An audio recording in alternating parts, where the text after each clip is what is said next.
Now, if you don't know what Candy Crush is, Todd has joined me, and he runs Candy Crush. He's the general manager at King, the overarching company. But as most of you don't know what I'm talking about, Ian, let's run the video, 26 seconds, and you'll see, first of all, what Candy Crush is, but then the question is, what is the sustainability challenge? The new frontier that a company like Candy Crush, King in other words, is now confronting. Ian, play it. There you are, that's what you're missing. And that's the way that sustainability is going to be transmitted in future. But this is a company of 250 million people a month. Players, 250 million people a month.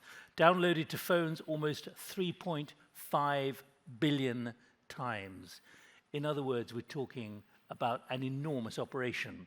Todd has been with the company for 10 years. It's grown. You've got, what, 2,000 employees now? Yep, that's correct. Okay, what I want to hear from him is what the sustainability implications are of running this, which to all of us, those who do it, is just something which appears on a screen. But it's what's going on behind, out of sight, which we don't think about, which is the real challenge, the enormity of the sustainability challenge, plus the emissions and so on. This you describe as a new frontier for you, Todd. Why? Well, we have, in many ways, a similar profile to all of the other companies represented here. We have people in offices, we travel from time to time to meet one another, but there are a couple of other ways in which digital businesses, of which we're one of very many millions, might have a slightly different profile. So first and foremost, data centers. I think maybe we can dive into that a little bit deeper in a moment. But a data center is, imagine you're watching a movie, you're sitting at home on the sofa, and something technical is about to happen.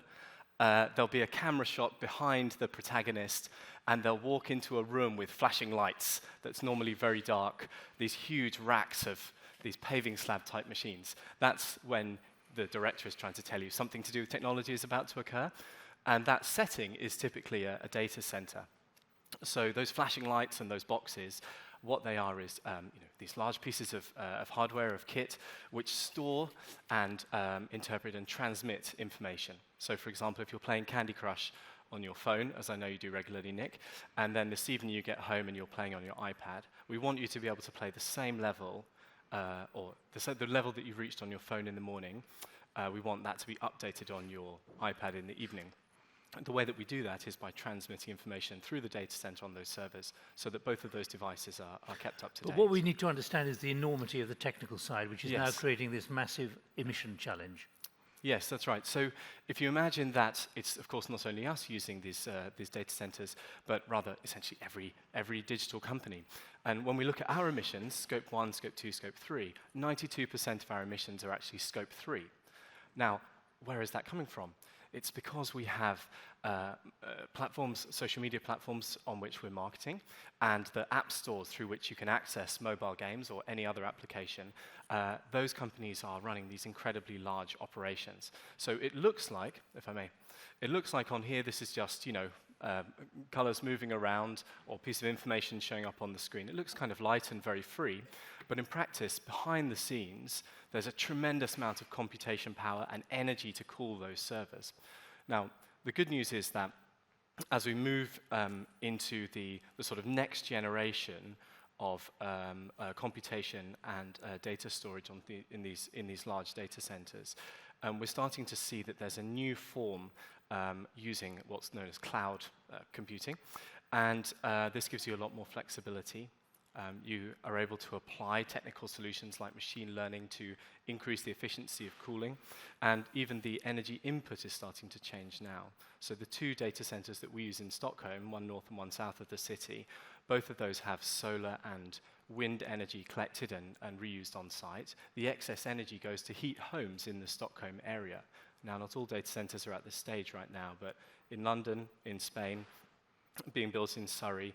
In Sweden, of course, there are many more and more all the time where this radical growth in digital usage is going to start to be hopefully handled more gracefully from a carbon point of view. But Todd, what you're saying is you have a massive sustainability challenge now. Absolutely. Your success has produced it, and you are now having to work through new options for overcoming this challenge and making yourselves more sustainable. Yes, yes, absolutely. And if we assume that many, particularly consumer businesses, are starting to make a fairly fast shift towards digitization, so we had a mention earlier from Leif about digital healthcare.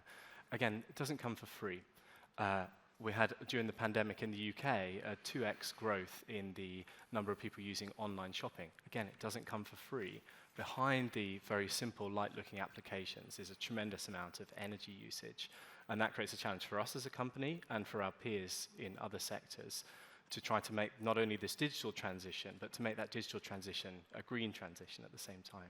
If you're shifting it to the cloud, are you just simply diverting the responsibility to others who have to think about where it is now hosted on the cloud?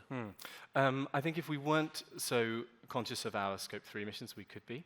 But cloud computing has a couple of advantages, right? So imagine that you have your house at home, the traditional setup for handling all of this data. And again, this is every technically driven company is doing the same thing, right? This is not just us. The traditional setup, you buy a bunch of servers, maybe have 1,000 servers in a big server room, and it's like being at home and leaving all the lights on all day.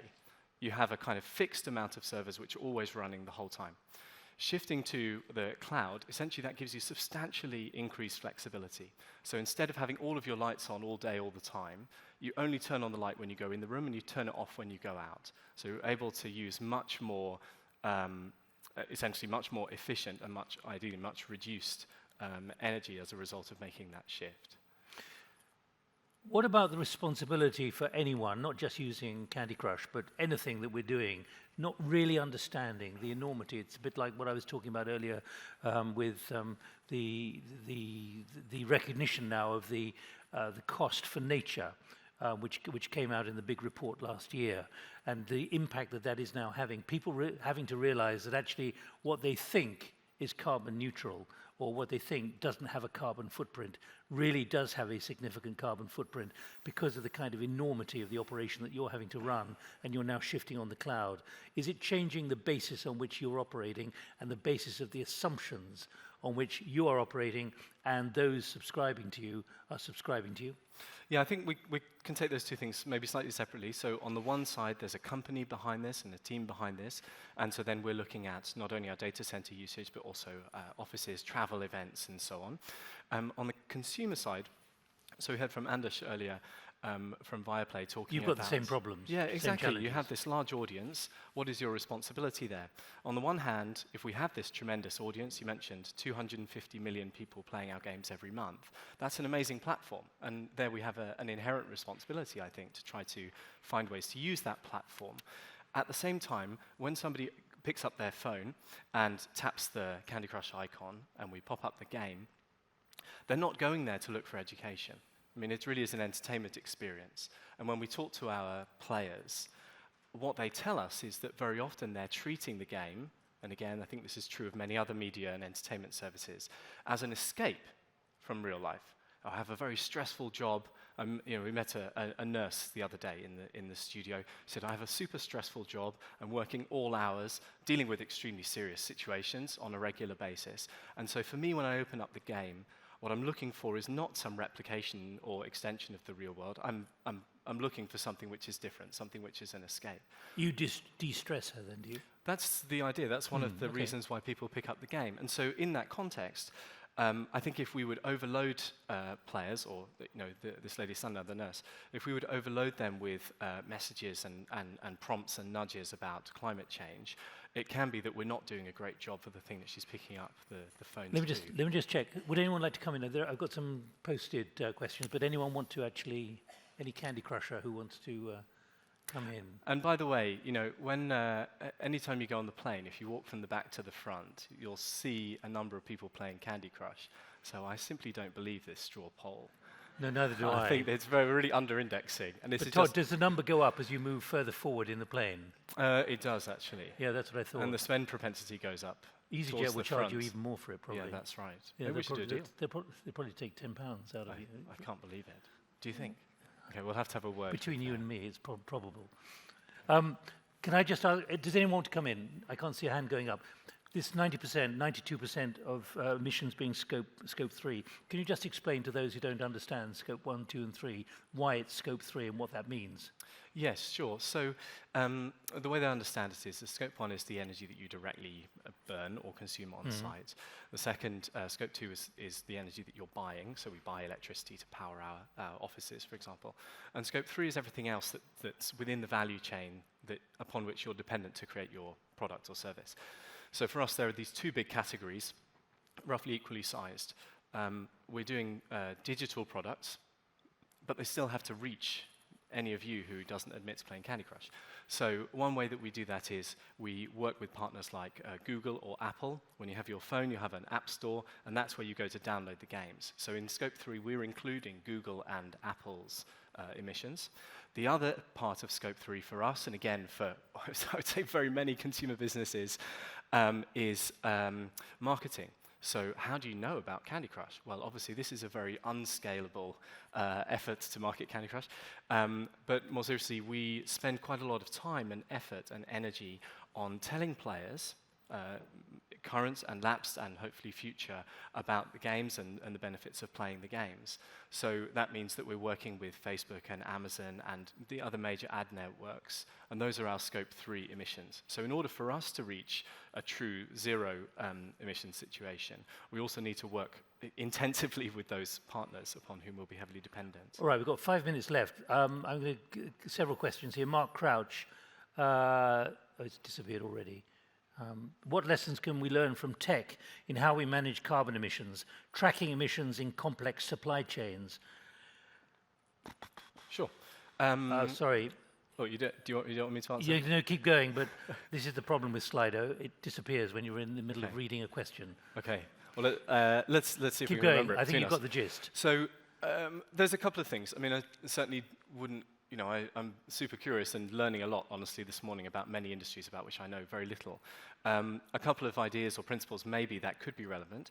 So one is that we do radically fast iteration based on measurement and tooling. We make it very, very easy for our teams to iterate and test, and we're looking there always for effective action, what actually works.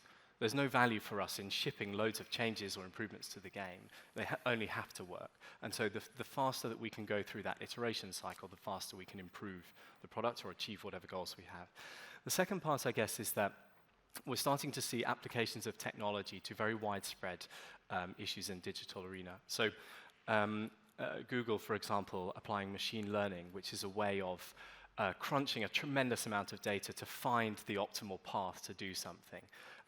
Even 6-7 years ago, was able to cut down the emissions from their data centers by about 40% in a very short period of time. Again, application of technology. Another way that we find could be interesting is something we're building in-house, which is a diagnostic tool. Now, we have many, many software engineers, people who write the code which powers the games. And at the moment, we give them essentially two kind of measurements of the work that they're doing as they're doing the work. The first is an indication of the cleanliness of the code. So you might have heard about bugs in software. If you have an error in there, that can create an unintended consequence. The application might crash or disappear, for example. Now, we have one measure which looks at cleanliness. You want to remove all of those bad cases.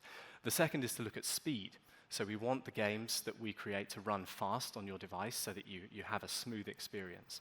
We're adding a third metric. And the third metric is the energy consumption required by the code that you're creating. So writing code on your computer, in the end, it ends up on a physical server. And that generates the energy consumption that we were talking about a few minutes ago. Because my final thought to you, and we're going to have to wrap up then, here's an anonymous question. In a world of carbon taxes, who should pay for emissions arising from data centers? the data center operator or the person playing Candy Crush? Very good question. I think in the end, we've talked a lot about individual action today, but actually it's mostly companies on stage, and I think that's the right approach, because the leverage that an individual consumer has is tiny compared to company or government. So from my point of view, a personal opinion here, I would rather that we don't load that cost onto already distressed consumer, and instead we think within this room, which is I guess why we're all here, what can we do and what can policymakers do that can make a substantial difference? All right, that's laid down a very clear marker. It builds on what we were talking about this morning about nature. Todd, thank you very much indeed. And for all Candy Crushers, whether you want to tell us about it or not, enjoy lunchtime in a moment.